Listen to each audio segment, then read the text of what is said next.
हमारी टीम्स के हार्डवर्क से और आप सभी के सहयोग से नई Delhi G20 leaders summit declaration पर सहमति बनी है। This is a big deal. This is a real big deal. I want to thank you, Mr. Prime Minister.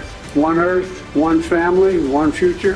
That's the focus of this G20 summit. We commit to invest alongside with you on this road, and this is a very important project from Asia. G20 Bharat ਨੇ Delhi declaration ਨਾਲ ਵੱਡੀ ਕੂਟਨੀਤਿਕ ਜਿੱਤ ਹਾਸਲ ਕੀਤੀ ਹੈ। ਕਈ ਦਿਨਾਂ ਦੀਆਂ ਅਟਕਲਾਂ ਤੋਂ ਬਾਅਦ G20 ਸ਼ਿਖਰ ਸੰਮੇਲਨ ਵਿੱਚ ਇੱਕ ਸਹਿਮਤੀ ਬਣ ਗਈ ਅਤੇ ਸ਼ਨੀਵਾਰ ਨੂੰ ਨਵੀਂ ਦਿੱਲੀ ਡਿਕਲੇਰੇਸ਼ਨ ਨੂੰ ਅਪਣਾਇਆ ਗਿਆ। ਡਿਕਲੇਰੇਸ਼ਨ ਦੇ ਸਾਰੇ 83 ਪੈਰਿਆਂ ਨੂੰ 100% ਸਹਿਮਤੀ ਨਾਲ ਪਾਸ ਕੀਤਾ ਗਿਆ ਹੈ। ਇਸ ਡਿਕਲੇਰੇਸ਼ਨ ਨੂੰ ਅਪਣਾਉਣ ਦਾ ਐਲਾਨ ਪ੍ਰਧਾਨ ਮੰਤਰੀ ਨਰਿੰਦਰ ਮੋਦੀ ਦੁਆਰਾ ਕੀਤਾ ਗਿਆ ਸੀ, ਜਿਸ ਦੇ ਤੁਰੰਤ ਬਾਅਦ ਪ੍ਰਤੀਕਰਮ ਆਣੇ ਸ਼ੁਰੂ ਹੋ ਗਏ ਸੀ। ਉਹਨਾਂ ਕਿਹਾ ਕਿ ਮੈਨੂੰ ਚੰਗੀ ਖਬਰ ਮਿਲੀ ਹੈ। ਸਾਡੀ ਟੀਮ ਦੀ ਸਖਤ ਮਿਹਨਤ ਕਾਰਨ ਨਵੀਂ ਦਿੱਲੀ G20 ਨੇਤਾਵਾਂ ਦੇ ਸ਼ਿਖਰ ਸੰਮੇਲਨ ਐਲਾਨਨਾਮੇ ਤੇ ਸਹਿਮਤੀ ਬਣੀ ਹੈ। ਮੇਰਾ ਪ੍ਰਸਤਾਵ ਇਸ ਲੀਡਰਸ਼ਿਪ ਘੋਸ਼ਣਾ ਪੱਤਰ ਨੂੰ ਅਪਣਾਉਣ ਦਾ ਹੈ। ਮੈਂ ਇਸ ਘੋਸ਼ਣਾ ਪੱਤਰ ਨੂੰ ਅਪਣਾਉਣ ਦਾ ਐਲਾਨ ਕਰਦਾ ਹਾਂ। सबका साथ की भावना से ही भारत ने प्रस्ताव रखा था कि अफ्रीकन यूनियन को G20 की स्थायी सदस्यता दी जाए। मेरा विश्वास है कि इस प्रस्ताव पर हम सबकी सहमति है। आप सबकी सहमति से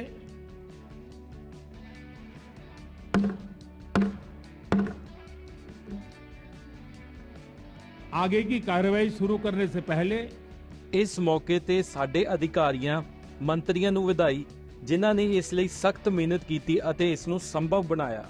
ਇਸ ਦੌਰਾਨ ਲਏ ਗਏ ਇਤਿਹਾਸਿਕ ਕਦਮਾਂ ਵਿੱਚ ਅਫਰੀਕਨ ਯੂਨੀਅਨ ਨੂੰ G20 ਦੇ ਪੂਰਨ ਮੈਂਬਰ ਵਜੋਂ ਸ਼ਾਮਲ ਕਰਨਾ, ਇੱਕ ਗਲੋਬਲ ਬਾਇਓਫਿਊਲ ਗੱਠਜੋੜ ਦੀ ਸ਼ੁਰੂਆਤ, ਜਿਸ ਵਿੱਚ ਭਾਰਤ, ਅਮਰੀਕਾ ਤੇ ਬ੍ਰਾਜ਼ੀਲ ਸੰਸਥਾਪਕ ਮੈਂਬਰ ਵਜੋਂ ਹੋਣਗੇ, ਅਤੇ ਭਾਰਤ ਮੱਧ ਪੂਰਬ ਯੂਰਪ ਆਰਥਿਕ ਗਲਿਆਰੇ ਯਾਨੀ India middle East Europe economic corridor ਦੀ ਘੋਸ਼ਣਾ ਵੀ ਸ਼ਾਮਿਲ ਹੈ। ਸਾਊਦੀ ਦੇ ਨਿਵੇਸ਼ ਮੰਤਰੀ ਖਾਲਿਦ ਬਿਨ ਅਬਦੁਲ ਅਜ਼ੀਜ਼ ਨੇ ਕਿਹਾ ਕਿ India middle East Europe corridor ਦੁਨੀਆ ਦੇ ਸਿਲਕ ਅਤੇ ਸਪਾਈਸ ਰੂਟਾਂ ਨਾਲੋਂ ਵੀ ਜ਼ਿਆਦਾ ਮਹੱਤਵਪੂਰਨ ਹੋਵੇਗਾ। ਇਹ ਕੋਰੀਡੋਰ ਨਾ ਸਿਰਫ ਭਾਰਤ ਅਤੇ ਯੂਰਪ ਨੂੰ ਨੇੜੇ ਲਿਆਵੇਗਾ, ਸਗੋਂ ਸਸਤਾ ਅਤੇ ਤੇਜ਼ ਵਪਾਰ ਵੀ ਸਮਰੱਥ ਕਰੇਗਾ। ਇਹ ਪਾਣੀ ਅਤੇ ਰੇਲਵੇ ਨੈਟਵਰਕ ਰਾਹੀਂ ਵਪਾਰ, ਊਰਜਾ ਅਤੇ ਸੰਚਾਰ ਵਿੱਚ ਕ੍ਰਾਂਤੀ ਲਿਆਏਗਾ। ਇਸ ਨਾਲ ਭਾਰਤ ਅਤੇ ਯੂਰਪ ਵਿਚਕਾਰ ਵਪਾਰ ਅੰਦਾਜ਼ਨ 40% ਦੀ ਤੇਜ਼ੀ ਨਾਲ ਹੋਵੇਗਾ। ਭਾਰਤ ਇਸ ਕੋਰੀਡੋਰ ਦੇ ਕੇਂਦਰ ਵਿੱਚ ਹੋਵੇਗਾ, ਜੋ ਇਸ ਨੂੰ ਯੂਰਪ ਅਤੇ ਮੱਧ ਪੂਰਬ ਨਾਲ ਜੋੜਦਾ ਹੈ। ਇਹ ਨਾ ਸਿਰਫ ਬੁਨਿਆਦੀ ਢਾਂਚੇ ਅਤੇ ਸੰਚਾਰ ਵਿੱਚ ਸੁਧਾਰ ਕਰੇਗਾ, ਸਗੋਂ ਰੁਜ਼ਗਾਰ ਦੇ ਨਵੇਂ ਮੌਕੇ ਪੈਦਾ ਕਰੇਗਾ ਅਤੇ ਨਵੀਂ ਸਪਲਾਈ ਚੇਨ ਵੀ ਬਣਾਏਗਾ।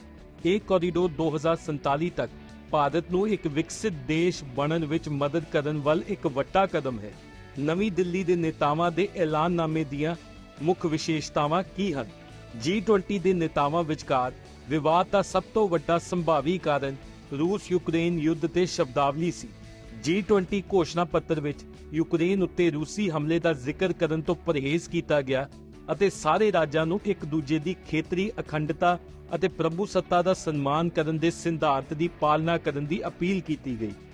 ਨਵੀਂ ਦਿੱਲੀ ਡਿਕਲੇਰੇਸ਼ਨ ਵਿੱਚ G20 ਮੈਂਬਰ ਦੇਸ਼ਾਂ ਨੂੰ ਯਾਦ ਕਰਵਾਇਆ ਗਿਆ ਕਿ ਸਾਰੇ ਰਾਜਾਂ ਨੂੰ ਸੰਯੁਕਤ ਰਾਸ਼ਟਰ ਚਾਰਟਰ ਦੇ ਉਦੇਸ਼ਾਂ ਅਤੇ ਸਿਧਾਂਤਾਂ ਦੇ ਨਾਲ ਪੂਰੀ ਤਰ੍ਹਾਂ ਕੰਮ ਕਰਨ ਦੀ ਲੋੜ ਹੈ ਅਤੇ ਇਸ ਦੇ ਨਾਲ ਹੀ ਯੂਕਰੇਨ ਵਿੱਚ ਵਿਆਪਕ ਨਿਆਂਪੂਰਨ ਅਤੇ ਸ਼ਾਂਤੀ ਦੀ ਮੰਗ ਵੀ ਕੀਤੀ ਗਈ। ਮੈਂਬਰ ਦੇਸ਼ਾਂ ਨੂੰ ਖੇਤਰੀ ਗ੍ਰਹਿਣ ਕਰਨ ਲਈ ਧਮਕੀ ਜਾਂ ਤਾਕਤ ਦੀ ਵਰਤੋਂ ਤੋਂ ਬਚਣ ਸੰਬੰਧੀ ਵੀ ਯਾਦ ਦਿਵਾਇਆ ਗਿਆ। ਯੂਕਰੇਨ ਯੁੱਧ ਤੇ ਬਾਲੀ ਡਿਕਲੇਰੇਸ਼ਨ ਤੋਂ ਦਿੱਲੀ ਡਿਕਲੇਰੇਸ਼ਨ ਵਿੱਚ ਭਾਸ਼ਾ ਦੀ ਤਬਦੀਲੀ ਸੰਬੰਧੀ ਵੇਰਵਾ ਦਿੰਦੇ ਹੋਏ ਵਿਦੇਸ਼ ਮੰਤਰੀ ਜੈ ਸ਼ੰਕਰ ਨੇ ਕਿਹਾ ਕਿ ਬਾਲੀ ਸੀ, ਨਵੀਂ ਦਿੱਲੀ ਡਿਕਲੇਰੇਸ਼ਨ ਹੈ। ਬਾਲੀ 1 ਸਾਲ ਪਹਿਲਾਂ ਸੀ, ਸਥਿਤੀ ਵੱਖਰੀ ਸੀ। ਉਸ ਤੋਂ ਬਾਅਦ ਬਹੁਤ ਸਾਰੀਆਂ ਚੀਜ਼ਾਂ ਬਦਲ ਚੁੱਕੀਆਂ ਹਨ, ਬਹੁਤ ਸਾਰੀਆਂ ਚੀਜ਼ਾਂ ਵਾਪਰੀਆਂ ਹਨ। With regards to the to the comparison with the Bali declaration, I would only say Bali was Bali and New Delhi is New Delhi. I mean, Bali was a year ago. The context, the situation was different.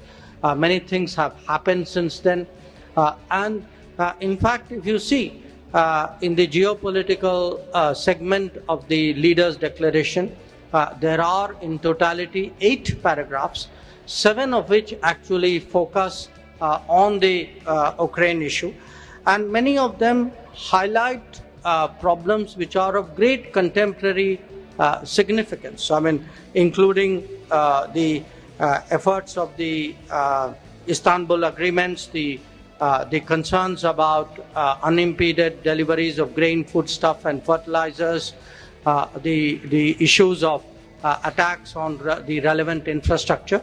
So I think it's, one should not have a theological view of this. I think the New Delhi Declaration responds to the situation and concerns as it is today, just as the Bali Declaration did in a situation which was there a year ago. ਇਸ ਸਾਲ ਦਾ ਸ਼ਿਖਰ ਸੰਮੇਲਨ ਜਲਵਾਯੂ ਮੁੱਦਿਆਂ ਤੇ ਕੇਂਦਰਿਤ ਸੀ ਅਤੇ 9 ਸਤੰਬਰ ਨੂੰ sustainable future ਲਈ ਗ੍ਰੀਨ ਡਿਵੈਲਪਮੈਂਟ ਪੈਕਟ ਤੇ ਹਸਤਾਖਰ ਕੀਤੇ ਗਏ।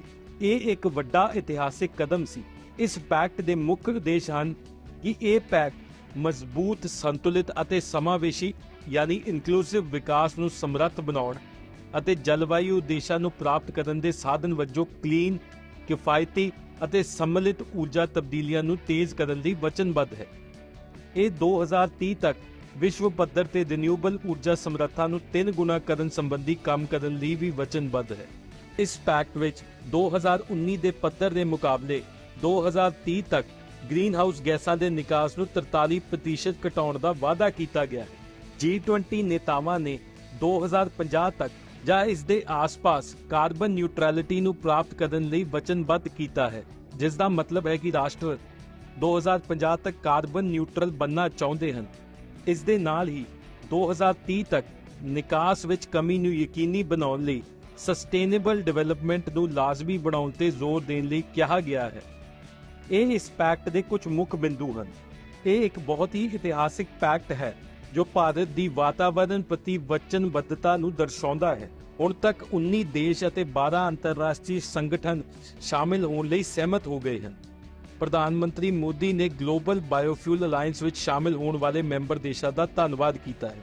ਉਹਨਾਂ ਕਿਹਾ ਕਿ ਗਲੋਬਲ ਬਾਇਓਫਿਊਲ ਅਲਾਇੰਸ ਦੀ ਸ਼ੁਰੂਆਤ ਸਥਿਰਤਾ ਅਤੇ ਸਾਫ਼ ਊਰਜਾ ਵੱਲ ਸਾਡੀ ਖੋਜ ਸੰਬੰਧੀ ਇੱਕ ਵੱਡਾ ਇਤਿਹਾਸਿਕ ਕਦਮ ਹੈ।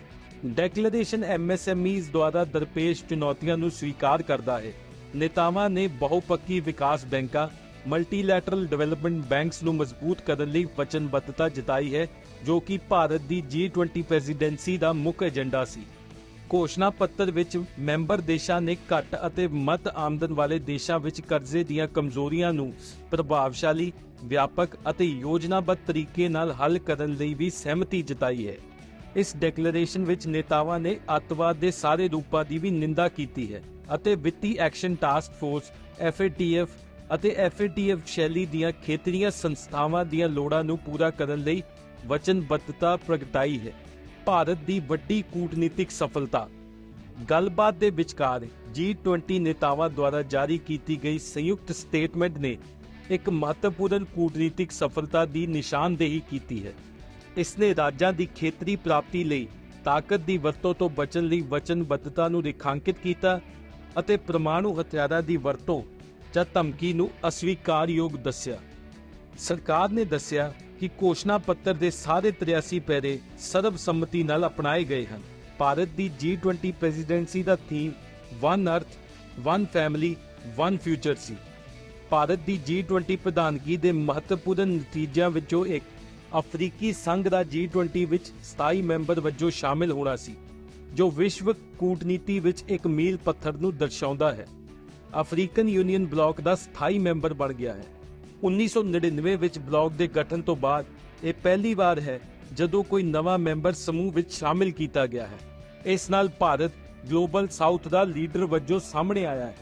G20 ਵੱਲੋਂ ਨਵੀਂ ਦਿੱਲੀ ਲੀਡਰਸ਼ਿਪ ਸਮਿਟ ਘੋਸ਼ਣਾ ਪੱਤਰ ਨੂੰ 100% ਸਹਿਮਤੀ ਨਾਲ ਅਪਣਾਇਆ ਜਾਣਾ ਵਿਸ਼ਵ ਦੇ ਸਭ ਤੋਂ ਸ਼ਕਤੀਸ਼ਾਲੀ ਰਾਸ਼ਟਰਾਂ ਦੀ ਬੈਠਕ ਦੌਰਾਨ ਭਾਰਤ ਦੀ ਇੱਕ ਵੱਡੀ ਕੂਟਨੀਤਿਕ ਸਫਲਤਾ ਨੂੰ ਦਰਸਾਉਂਦਾ ਹੈ।